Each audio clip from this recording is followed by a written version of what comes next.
चलिए dear student, मैं अभी आपको जमींदारियों के कुछ विद्रोह हुए थे उसको बताता हूं, क्योंकि अब हम लोग छत्तीसगढ़ के जो आधुनिक इतिहास है उसके चरण को पढ़ रहे हैं, जिसमें क्या होगा, विभिन्न प्रकार के जमींदारियों को क्या है होगा, अंग्रेजी सत्ता के खिलाफ विद्रोह हुआ। सबसे पहले हम लोग इस संदर्भ में अगर अपन देखते हैं, सबसे पहले अपन बात करेंगे किसके बारे में बात करेंगे, तो सोना खान जमींदारी के बारे, क्योंकि ये जो जमींदारी थी इसके बारे में आपको बता रहा हूँ। सोना खान कहाँ है, तो बलौदा बाजार में। और ये जो जमींदारी थी, समझना है आपको, एक एक चीज़ों को लेके चलना है और एक एक चीज़ों पे क्या करना है, आप लोगों को फोकस करना है, क्योंकि मैं जो बता रहा हूँ वो आपका क्या होगा, बहुत ज़्यादा इंपॉर्टेंट चीज़ें हैं और ये सब एग्ज़ाम में पूछा जाएगा। तो सोना खान जमींदारी के बारे में सबसे पहले आप इतिहास को समझो। कलचुरी लोगों के समय पे, जब कलचुरी सत्ता यहाँ पे छत्तीसगढ़ में थी, उस समय क्या हुआ था, जो इनके पूर्वज थे बिसई ठाकुर करके, उनके जो पूर्वज थे वो बिंजवार जनजाति के लोग थे। इन्होंने क्या किया था, सैन्य सेवा किया था और उससे खुश होकर के कलचुरी नरेश ने क्या किया था, सोना खान को एक जमींदारी को इनको दे दिया गया था कि सोना खान में आप अपना क्षेत्र चलाओ, वहाँ जमींदार बन के आप काम करो, वहाँ से कर मुक्त जमींदारी होगी, ये बात हुई थी। तो शुरू से वो जमींदारी उनकी थी और जाते जाते देखते देखते ये चीज़ें वैसे ही शुरू से चलते आ रही थी। लेकिन इससे क्या हो गया, मराठे भी तकलीफ में रहते थे और इससे अंग्रेज भी तकलीफ में रहते थे। अंग्रेजों को तकलीफ होता था कि ऐसी जिम्मेदारी जो बिना करके शासन कर रही है, तो इससे तकलीफ होता था। तो एक दिन ऐसा स्थिति आया कि सोना खान में हमेशा ईर्ष्या सोना खान पे सब आसपास के लोग रखते थे। कौन कौन रखता था, देवरी का जो जमींदार था वो इससे ईर्ष्या रखता था, ठीक है, जो वीर नारायण सिंह का चाचा था जिसका नाम महाराज साय था। वैसे भड़गांव के जमींदार भी इससे ईर्ष्या रखते थे, भिलाईगढ़ के जमींदार भी इससे ईर्ष्या रखते थे, कटंगी के जमींदार जो है त्रिलोक साय और लोक साय वो भी इससे ईर्ष्या रखते थे, शिवरी नारायण के बाल पुजारी भी इससे ईर्ष्या रखते थे, क्योंकि ये कर मुक्त जमींदारी थी। क्योंकि ये शुरू से राजा इसको गिफ्ट किया था, बिना लगान के बिना कर के आप इस जिम्मेदारी में अपनी जीविका का निर्वहन करें। क्यों? क्योंकि सैन्य सेवा के बदले ये उनको गिफ्ट में मिला था। तो इससे क्या हुआ, इन लोग एक मौके की तलाश कर रहे थे। हुआ एक घटना, अब यहाँ पे बिल्कुल अब सीधा क्या करें, मुद्दे की बात पे आपको आना है, यहाँ पे चीज़ों को एकदम पकड़ना है। अब देखो मैं आपको यहाँ पे डील करा रहा हूँ। 1856 की बात है। कब की बात है? 1856 की। नेतृत्व कौन किया? तो वीर नारायण सिंह किया। नाम तो आप लोग सुने होंगे वीर नारायण सिंह का, है ना, बहुत छत्तीसगढ़ के प्रथम शहीद हम लोग मानते हैं, आप लोग जान रहे हो, वीर नारायण सिंह। ध्यान से सुनना एकदम एक एक चीज़ों को।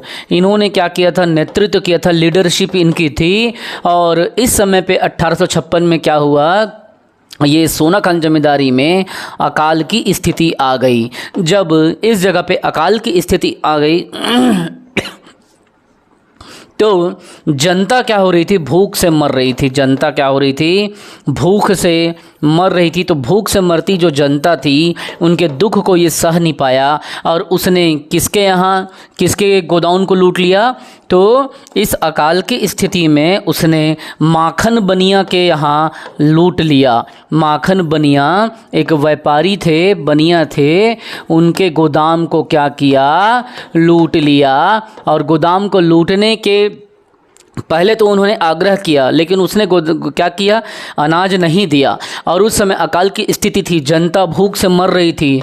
तो ऐसी स्थिति से वो पहले डिमांड किया कि भाई आप हमको क्या करो, हमारी जनता के लिए अनाज दे दो। लेकिन माखन बनिया ने अनाज नहीं दिया, इसीलिए गोदाम को लूट के पूरे अनाज को जनता में, भूखी जनता में ये बांट देता है ये मसीहा। तो वैसे भी बन जाता है और मसीहा था भी ये। तो इसकी स्थिति क्या होती है, जब ये काम पूरा करता है ना, तो वीर नारायण सिंह क्या करते हैं, इसकी सूचना देता है। किसको देता है? अंग्रेजी सत्ता को इसकी सूचना देता है। बोलता है भाई मुझसे ये गलती हुई है, मैंने किया है, लेकिन मैं मजबूर था, क्योंकि मैं ये काम करता नहीं, ये जघन्य अपराध करता नहीं, लेकिन जनता के भूख के सामने मैं मजबूर हूँ। ठीक है, तो अंग्रेजों को, अंग्रेजी जो सत्ता है उस अंग्रेजों को क्या करता है, ये सूचना देता है कि मैंने ये किया है। लेकिन फिर भी क्या होता है, इसको बढ़ा चढ़ा करके माखन बनिया पेश कर देता है। और स्थिति ऐसे आती है कि इन पे गिरफ्तारी का एक केस लग जाता है। कैसे केस लगता है, एकदम एक एक चीज़ों को लेकर के चलो, एकदम जो बताते जाऊंगा ध्यान से सुनते जाओ। इन पे गिरफ्तारी का केस लग जाता है और इनकी प्रथम गिरफ्तारी की बात आती है। किसकी? बोलते हैं कि अब एक पहला मौका है जिसे हम क्या कर सकते हैं, गिरफ्तार कर सकते हैं। तो चलो ठीक है, इसको क्या करते हैं, प्रथम गिरफ्तारी का, इस पे अपन चलते हैं, बात करते हैं। प्रथम गिरफ्तारी किसकी बात कर रहे हैं? वीर नारायण सिंह की। तो वीर नारायण सिंह को गिरफ्तार करने के लिए संबलपुर पे क्या किया जाता है, गिरफ्तार किया जाता है और उसके रायपुर जेल में बंद कर दिया जाता है। कब किया जाता है? 24 अक्टूबर 1856 को पहली गिरफ्तारी होती है। कब होती है? 24 अक्टूबर 1856 को ये कि देखिए उड़ीसा या वाले क्षेत्र में इसको पकड़ा जाता है, क्योंकि छत्तीसगढ़ में तो भाई सब इसके साथ में थे, तो इसको संबलपुर से गिरफ्तार करके रायपुर जेल में बंद करता है। और कौन अधिकारी करता है? कैप्टन स्मिथ के द्वारा। ठीक है, तो याद करना, संबलपुर से पकड़ा जाता है और संबलपुर से पकड़ के रायपुर के जेल में रखा जाता है। याद रखना, इसमें पूछा जाता है कि गिरफ्तार करने वाला ब्रिटिश अधिकारी कौन था, तो कैप्टन स्मिथ था।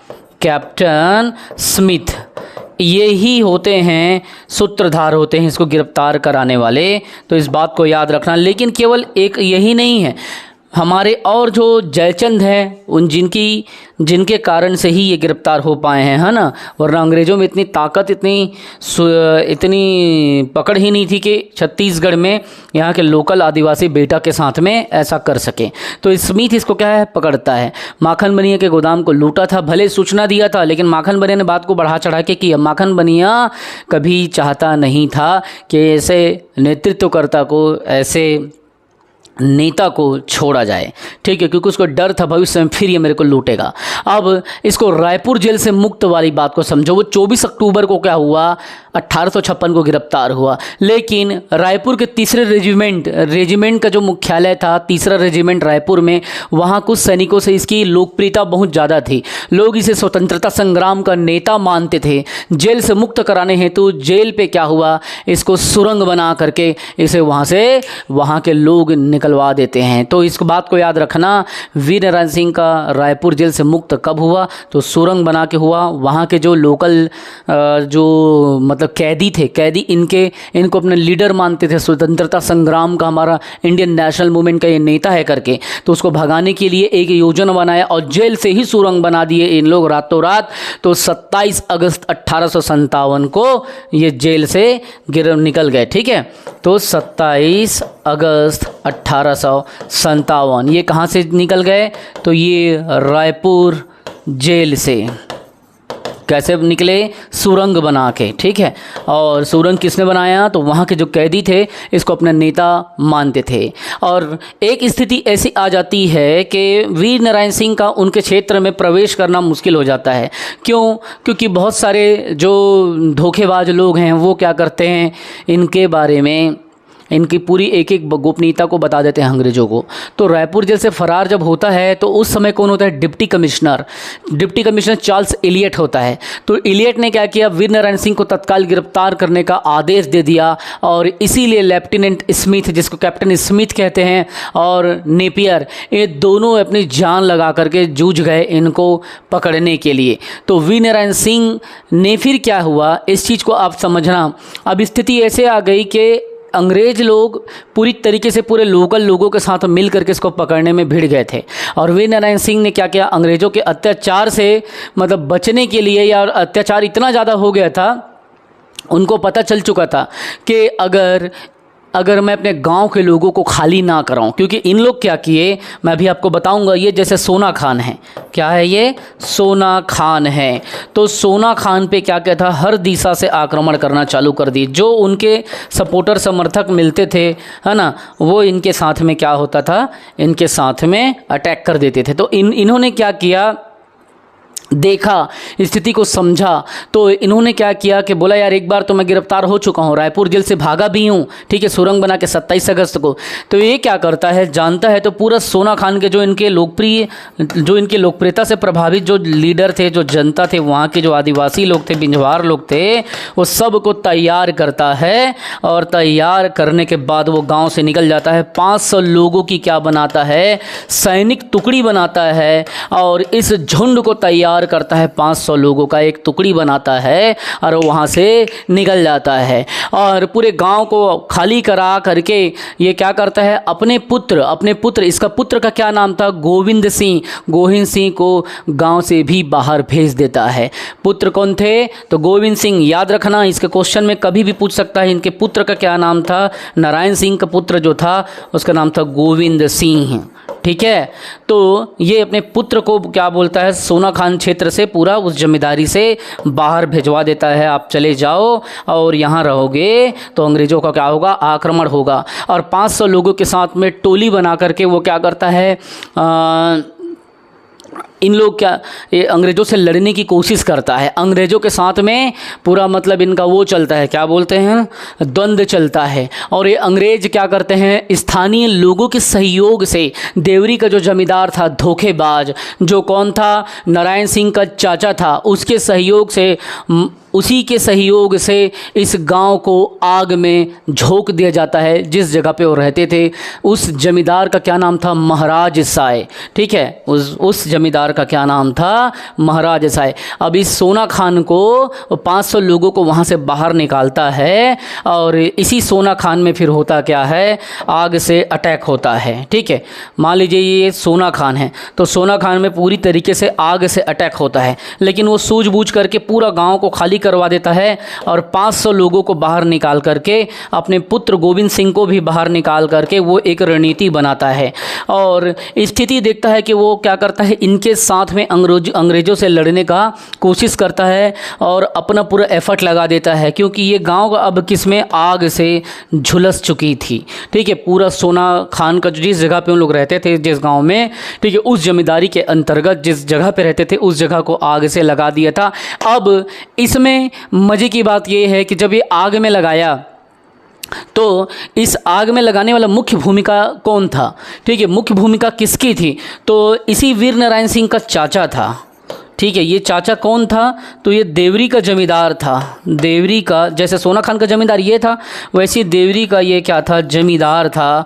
और देवरी के जमींदार ये अंग्रेज़ों का तलवा चाटने वाला था, किसका, अंग्रेज़ों का। इसने यह वादा लिया था कि मुझे सोना खान दे देना, मुझे क्या दे देना, सोना खान दे देना, उसके बदलों में मैं क्या करूँगा, आपका सहयोग करूँगा, क्या करूँगा, सहयोग करूँगा। और इस प्रकार से स्थिति ऐसी आती है कि देवरी का जो जमींदार था उसका चाचा का क्या नाम था, कई बार क्वेश्चन में पूछा जा सकता है, जो धोखेबाज था, महाराज साय, क्या था, महाराज साय, याद रखेंगे आप, महाराज साय। तो इस चाचा ने धोखा दिया किसको, वीर नारायण सिंह को, और पूरे गांव को अंग्रेज के साथ हथियार बंद सैनिकों के साथ में पूरे गांव में आक्रमण करवा दिया। स्थिति को देखता है जब वीर नारायण सिंह, इसको लगता है कि मैं तो दोषी हूं, लेकिन मेरे साथ साथ जो निर्दोष जनता